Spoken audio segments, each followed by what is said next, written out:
Ya, selamat pagi semuanya. Hidup berdampak dan menjadi berkat ya. Pada saat ini kita akan belajar satu tema yaitu pertajam kapakmu. Di dalam renungan ini diambil dalam 2 Raja-Raja 6 ayat 1 sampai 7. Di situ dijelaskan suatu hari rombongan Elisa itu bersama-sama pergi lihat satu tempat dan mereka bilang, cobalah lihat tempat ini. Tempat ini sudah terlalu sesak bagi kami. Baiklah kami ke Sungai Yordan dan masing-masing ngambil satu balok dari sana supaya kami bisa membuat tempat tinggal untuk kami. Jadi mereka bermaksud untuk memperluas tempatnya itu ya. Kapasitasnya diperluas. Jawab Elisa, pergilah. Lalu berkata seorang, silakan ikutlah dengan hamba-hambamu ini. Jawabnya, baik, aku akan ikut. Maka ikutlah ia dengan mereka, ya Elisa dikatakan. Setelah mereka sampai di Sungai Yordan, mereka nebang pohon. Pohon itu tebang. Dan terjadilah ketika seorang sedang menumbangkan sebatang pohon, jatuhlah mata kapaknya ke dalam air. Lalu berteriak-teriak, wahai tuanku, tuanku, ini barang pinjaman loh, ini barang pinjaman. Tetapi berkatalah abdi Allah itu, kemana jatuhnya? Lalu orang itu menunjukkan, ini di sini loh ya, ini tadi kita di sini, motongnya di sini, menunjukkan tempatnya. Kemudian Elisa memotong sepotong kayu, dilemparkannya ke sana, maka timbullah mata kapak itu dibuatnya. Lalu katanya, ambillah. Orang itu mengulur tangannya dan mengambilnya. Saudara, hari itu tepatnya rombongan Nabi itu sampai tempat tinggal dan mereka merasa tempat itu terlalu sesak. Rombongan Nabi ini bertambah jumlahnya. Mungkin para Nabi ini melayani Tuhan bertambah sehingga tempatnya nggak cukup. Supaya mereka datang, akhirnya kepada Elisa berkata bahwa tempat ini tidak cukup. Mereka menebang pohon untuk membuat tempat ini lebih besar lagi, ya, kapasitasnya dibesarkan. Elisa bilang, silakan kerjakan. Inilah cara untuk menutup kekurangan yang ada hari itu karena kekecilan tempat dan ingin memaksimalkan tempat yang ada menjadi besar ya. Saudara, seringkali hidup kita ini bertahun-tahun kita hidup dalam keadaan berkekurangan. Belum bisa tertutup semuanya ya. Kalau kita mau menutup kekurangan yang ada dan mau memperbesar kapasitas dalam hidup kita, saudara, kita merasa lelah. Kadang-kadang dalam pelayanan kita merasa kok enggak maju ya. Bekerja keras tapi hasilnya kok minim. Itu aja. Nggak ada perkembangan yang luar biasa. Untuk itu kita harus perhatikan. Apa yang harus kita perhatikan? Jangan sampai kita kehilangan kapak. Atau kapak kita ini sudah tumpul. Jadi kenapa bertahun-tahun hidup kita ini kok kekurangan? Ini belum tertutup, ini sudah berlubang lagi, ini bertutup, ini masih kurang lagi ya, tempatnya kurang diperbesar, kapasitasnya, kerjaan belum bisa mencapai target dan sebagainya. Hingga hidup kita jadi lelah. Saudara, untuk ini peringatan kita, jangan sampai kita kehilangan kapak atau kapak kita sudah tumpul. Saudara, karena yang pertama, kita harus sadar pentingnya kapak itu. Salah satu nabi yang nebangin pohon yang siap bikin balok-balok untuk membuat rumah yang lebih besar, mereka butuh kapak. Saudara, kapak itu dalam arti rohaninya adalah karunia, kehidupan rohani kita. Saudara, apakah kita memperhatikan hidup kerohanian kita nih masih tajam atau sudah tumpul? Karena kesibukan kita, rutinitas kita, dosa atau keduniawinya mengikat. Hidup kita yang sehari-hari, wah meremehkan doa, tidak baca firman. Saudara, ini akan menghasilkan satu kelelahan bagi kita. Kapan kita bisa tumpul? Atau kehidupan kerohanian kita ini bisa tumpul. Saudara, yang kedua kita katakan, tahu-tahu mata kapak yang mereka pakai itu lepas dari tongkatnya, masuk sungai Yordan. Apalagi ini barang pinjaman. Saudara, pada waktu itu harga mata kapak itu sangat mahal. Sehingga mereka berteriak minta tolong, Nabi, ini kapaknya terlepas masuk ke sungai. Ini barang pinjaman loh. Saudara, apa bahayanya kapak yang tumpul? Saudara, kapak yang tumpul ini berbicara tentang burn out. Hilangnya sukacita, hilangnya kuasa kita, hilangnya kekuatan rohani di dalam diri kita. Apalagi itu kapak pinjaman, bukan milik kita sendiri. Di mana kapak saudara? Ayo selidiki, di mana kapak saudara? Apakah saudara tidak punya kapak atau masih pinjaman? Selidiki sore hari ini. Di mana kapak saudara? Saudara, untuk cara menutup kekurangannya ada. Untuk memperluas suatu tempat. Saudara, saya dan saudara jangan sampai kehilangan kapak. Atau mungkin kapaknya nggak hilang, tapi sudah nggak tajam. Kapaknya sudah mulai tumpul, sehingga tidak tajam untuk menebang pohon. Pastikan di dalam hidupmu, kapakmu itu nggak hilang, dan yang kedua, kapakmu itu tidak tumpul. Saudara, kalau seorang tua, ya, yang sudah oma opa umpamanya orang tua, kapaknya tumpul, maka anaknya tuh sudah tidak mau dengar nasihat orang tua lagi. Karena omongannya tuh nggak digobres lagi sama anaknya sendiri. Karena apa? Nasihatnya tuh sudah nggak ada artinya. Itu sebagai orang tua. Kalau kapak atau kapaknya tidak tajam, saudara, pembicaraan kita, perkataan kita tidak bisa menasihati orang. Saudara, kalau anak kapaknya tumpul, tadi orang tua, sekarang kalau anak kapaknya tumpul, anak ini tidak bisa menghormati orang tuanya, bahkan menjauhkan diri dari orang tuanya, nggak pernah nelpon orang tuanya, tidak care sama orang tuanya, ya, yang tahu kesenangannya sendiri, ya, dan kesenangannya sendiri juga sudah nggak berbobot lagi, hatinya kosong, ya, nggak punya sense lagi dalam hidup ini apa yang harus dikerjakan. Saudara, kalau pendeta kapaknya tumpul gimana? Khotbahnya itu aja, saudara. Sekitar seputar-putar itu aja. Contohnya pendeta di Silo, Imam Eli, gelarnya mungkin MTH. Wakilnya anaknya Hofni dan Penehas STH. Alkitab menjelaskan sebagai imam Eli di kota Silo itu, firman Allah berkata, firman Allah jarang terdengar. Penglihatannya sudah tidak sering. Imam Eli yang melayani di bait Allah di Silo, matanya sudah mulai kabur. Kapaknya sudah nggak tajam. Sehingga nggak bisa membedakan jemaat ini nangis, ya, menyembah Tuhan, minta tolong, dan mabuk anggur. Nggak bisa membedakan. Sehingga waktu Hana berdoa minta seorang anak, dia menangis terseduh-seduh. Imam Eli bilang, loh kamu tuh mabuk anggur ya? Bibirmu kok kamit-kamit. Nah ini orang berdoa. Nggak bisa membedakan, saudara. Sedangkan anaknya Hofni dan Penehas yang berbuat salah di bait Allah, dianggap dia mewakili Tuhan. Dianggap dia menyembah Tuhan. Saudara, ini gereja yang hamba Tuhannya sudah kehilangan kapak. Sampai nggak ada pewahyuan lagi. Nggak ada tuntunan Tuhan lagi. Nggak ada urapan Tuhan lagi.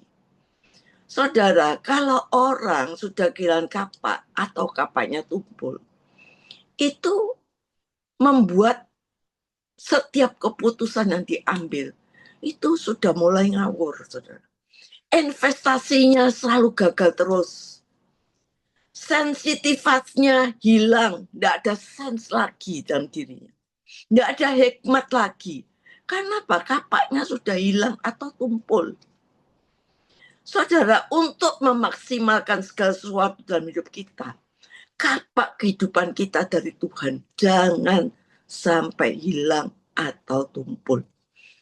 Yang sekolah, yang kuliah, yang kerja, yang pelayanan, rumah tangga, jangan sampai kapak kehidupanmu itu tumpul dan hilang. Kita harus belajar agar kapak kita ini tajam. Kenapa? Dari kita tidak bisa memaksimalkan kapasitas. Antara suami istri nggak bisa memaksimalkan kapasitas. Nggak bisa saling menutup kekurangan satu dengan yang lain. Dalam usaha, dalam kerjaan.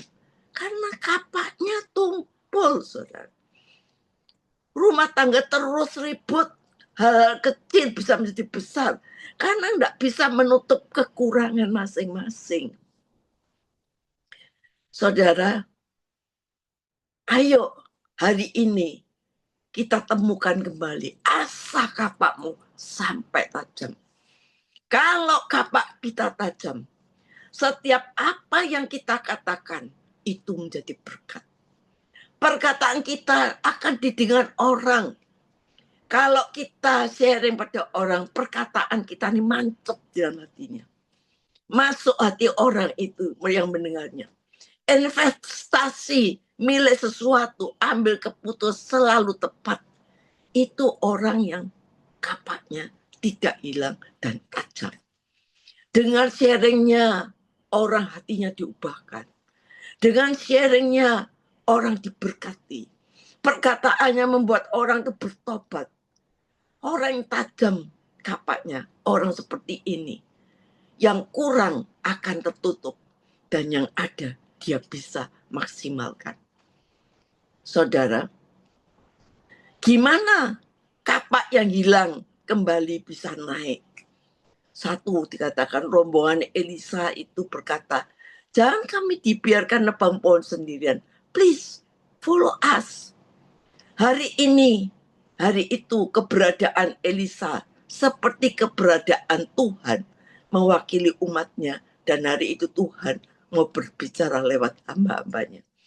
Tapi kita di perjanjian baru, tirai bait suci terbelah, robek. Sehingga kita, saudara dan saya, punya akses untuk berfellowship dengan Tuhan yang luar biasa. Dan kita tidak pernah ditinggalkan sendiri. Dia gembala yang baik. Dia akan senantiasa menyertai kita, membawa kita kepada rumput yang hijau, kepada air yang tenang. Kita tidak akan kekurangan karena dia menyertai kita. Follow Tuhan, berserta Tuhan, maka kita percaya kapak kita akan senantiasa tajam. Cara supaya kapak kita ditemukan kembali dan tajam kembali. Satu, bangun keintiman kita dengan Tuhan. Saudara, seperti kata Yesaya 50 ayat 4. Tuhan Allah telah memberikan kepadaku lidah seorang murid. Supaya dengan perkataanku, aku dapat memberi semangat baru kepada orang yang letih lesu. Kita bisa memberi semangat dengan perkataan kita, karena kapak kita yang tajam. Setiap pagi ia mempertajam pendengaranku untuk mendengar seperti seorang murid. Telinganya dipertajam untuk mendengar suara Tuhan seperti seorang murid. Dan kalau telinganya tajam, saudara, pimpinan Tuhan, kita mau ngomong apapun akan mengangkat orang yang tidak berdaya, yang letih dan lesu. Saudara, juga kita harus melalui firman dan Roh Kudus. Firman Tuhan itu adalah batu asah supaya kapak kita itu tajam. Karena hanya firman Tuhan adalah batu asah yang sanggup memisahkan antara benar dan yang salah sampai menembus kepada batin kita. Juga melalui doa dan kesendirian kita dengan Tuhan. Di tengah dunia yang bising, kita butuh waktu untuk sela, berhenti sejenak, minta Tuhan pertajam kembali fokus hidup kita. Ketika kita sadar, maka kapak kita yang tumpul, kita berseru pada Tuhan. Dan Tuhan tidak melihat kondisi kita. Dia akan mempertajam kapak kita. Saudara, kalau kapak kita tajam, kita memilih sesuatu, ambil keputusan itu, pasti benar, saudara. Saudara, ketika kapak itu terlepas, terus dikatakan nyemplung di sungai Yordan, mereka teriak-teriak pada Elisa. Aduh, ini barang pinjaman, lepas dan tenggelam. Tenggelamnya di mana? Nabi-nabi itu mengiranya. Tadi waktu saya potong di sini pohon ini, lalu ini kapaknya mencelat masuk ke sungai sini. Di sini kira-kira di sini. Ya. Artinya apa? Bahwa mereka bisa mengevaluasi diri, bisa mengoreksi diri. Dia mengoreksi diri. Di mana tadi kapaknya? Oh, ini di sini ya, kita tebang di sini, lalu ini mencelat di sini, mungkin di sekitar sini, sampai akhirnya Elisa buang itu kayu di situ, timbullah kapak itu. Saudara, orang yang sudah tidak mau mengoreksi diri, tidak mengevaluasi diri, tandanya kapaknya mulai tumpul. Tapi orang yang mau mengoreksi diri, mengevaluasi diri, tandanya kapaknya mulai dipertajam. Orang yang sudah berhenti mengevaluasi diri dan tidak mengoreksi diri, tandanya kapaknya tuh sudah tumpul. Saudara, mau belajar apa yang kurang pada saya, ya. Oh, kemarin ini saya tuh salahnya di mana, ya. Kemarin itu kok gagal, kenapa ya? Dievaluasi diri, diingat-ingat. Saudara, orang yang rendah hati bukan orang yang merasa bisa. Kita percaya bahwa Tuhan sanggup melakukan. Apa bedanya Daud dan Saul? Kalau Daud itu satu kali dikoreksi waktu dia berbuat tidak baik kepada Batseba, dia jatuh di tangan Batseba. Nabi Nathan mengoreksi, menegur dia. Segera dia mengakui kesalahannya, bertobat dan tidak membela diri. Saudara, Daud menerima teguran dengan sikap hati yang hancur yang dituangkan di dalam Mazmur 51. Sebuah mazmur ratapan dan permohonan ampun yang mendalam dengan segala konsekuensi yang berat yang menimpa keluarganya dan anak yang dikandung Batseba tanpa protes. Walaupun dia seorang raja, tapi punya kerendahan hati. Saudara, tapi karena Daud itu juga seorang yang mengoreksi diri, yang muncul dalam mazmurnya, berkata, selidiki aku ya Tuhan, jangan sampai aku berdosa di hadapan. Saudara, Tuhan belum koreksi, dia sudah minta dikoreksi. Ini hati Daud. Beda dengan Saul. Saul tidak mau dikoreksi. Waktu dia tidak menunggu Samuel, dia ditegur oleh Samuel.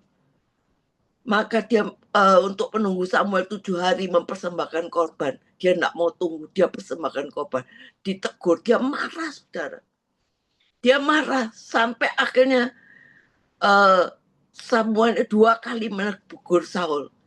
Dikatakan waktu dia harus menumpas bangsa Israel beserta bendanya. Total ditumpas, tapi Saul tidak taat. Dan Tuhan menolak Saul menjadi raja. Ini kalimat yang menyedihkan, bahwa Tuhan menyesal menjadikan Saul menjadi raja. Jangan sampai membuat Tuhan menyesal di dalam hidup kita. Hati Saul semakin tumpul, saudara, dan dia tidak peduli lagi. Dan pada waktu itu dia pegang bajunya Samuel sampai bajunya Samuel itu robek, saudara. Dan sejak itu Samuel tidak bertemu dengan Saul sampai matinya.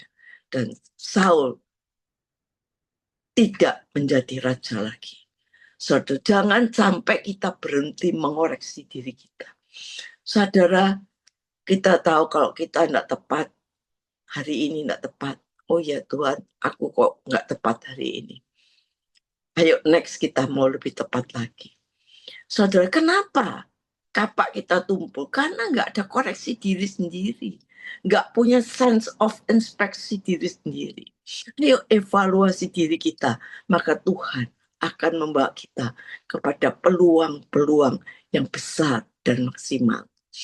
Saudara, hati-hati dengan namanya kegagalan. Saudara, kalau kita gagal terus ya, kita akan kehabisan energi. Karena apa? Hilang kapaknya.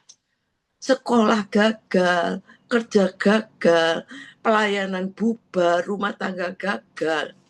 Sebaliknya saudara, kalau saudara sukses, berhasil, saudara harus sikapi dengan baik. Kita jangan merasa itu karena tangan kita yang sakti. Jangan karena aku berhasil karena tanganku sakti.